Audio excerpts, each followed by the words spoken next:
تمام دیکھنے اور سننے والوں کو السلام علیکم۔ بزرگوں کی بتائی ہوئی اہم اور انوکھی باتیں۔ کانوں کے اندر خارش کا ہونا یاداشت کم ہونے کی علامت ہے۔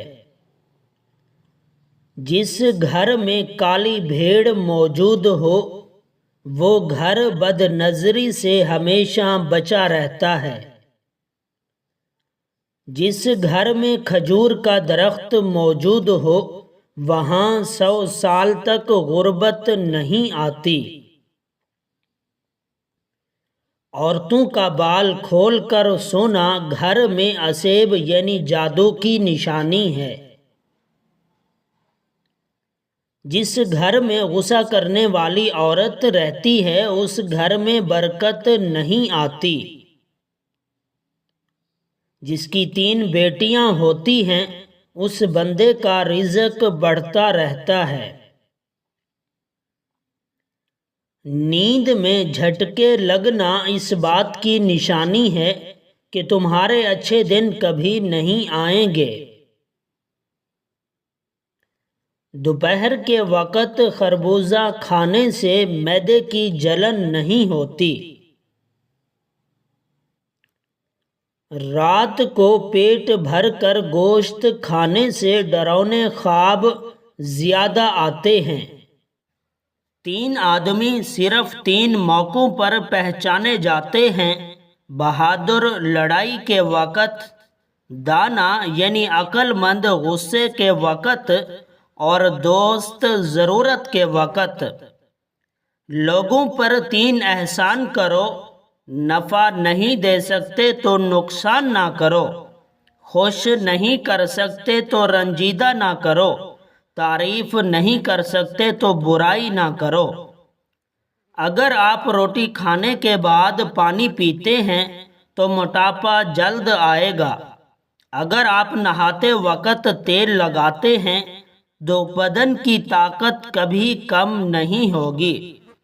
اگر آپ کھانے کے بعد سوتے ہیں تو چربی بڑھنے لگے گی۔ اپنے خیالات پر نظر رکھیے، یہ الفاظ کی شکل اختیار کر لیتے ہیں۔ اپنے الفاظ پر نظر رکھیے، یہ عمل کی صورت اختیار کر لیتے ہیں۔ اپنے اعمال پر نظر رکھیے، یہ عادات میں تبدیل ہو جاتے ہیں۔ اپنی عادات پر نظر رکھیے، یہ شخصیت کا روپ دھار لیتی ہیں۔ اپنی شخصیت پر نظر رکھیے، یہ آپ کا مقدر بن جاتی ہے۔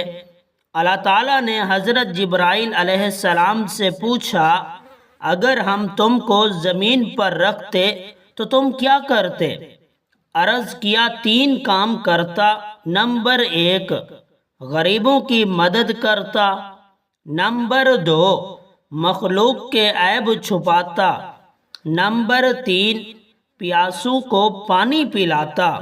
غصہ آپ کے جگر کو کمزور کرتا ہے، رونا پھیپھڑوں کو کمزور کرتا ہے، پریشانی معدے کو کمزور کرتی ہے، ڈر آپ کے گردوں کو کمزور کرتا ہے، ڈپریشن دل اور دماغ کو کمزور کرتی ہے، ماں کے سوا کوئی وفادار نہیں، غریب کو کوئی دوست نہیں بناتا۔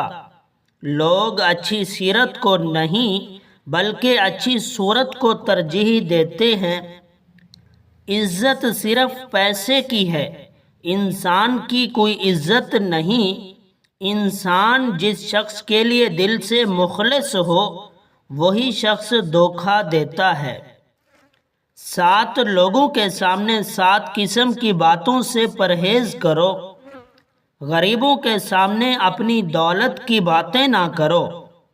بیمار کے سامنے اپنی صحت و تندرستی کا قصیدہ نہ پڑھو۔ کمزور کے سامنے اپنی طاقت کا اظہار نہ کرو۔ قیدی کے سامنے اپنی آزادی پر فخر نہ کرو۔ بے اولاد کے سامنے اپنی اولاد کی جلوہ نمائی سے پرہیز کرو۔ رنجیدہ اور افسردہ کے سامنے اپنی خوشحالی کا اظہار نہ کرو۔ یتیم کے سامنے اپنے ماں باپ کی گفتگو سے گریز کرو۔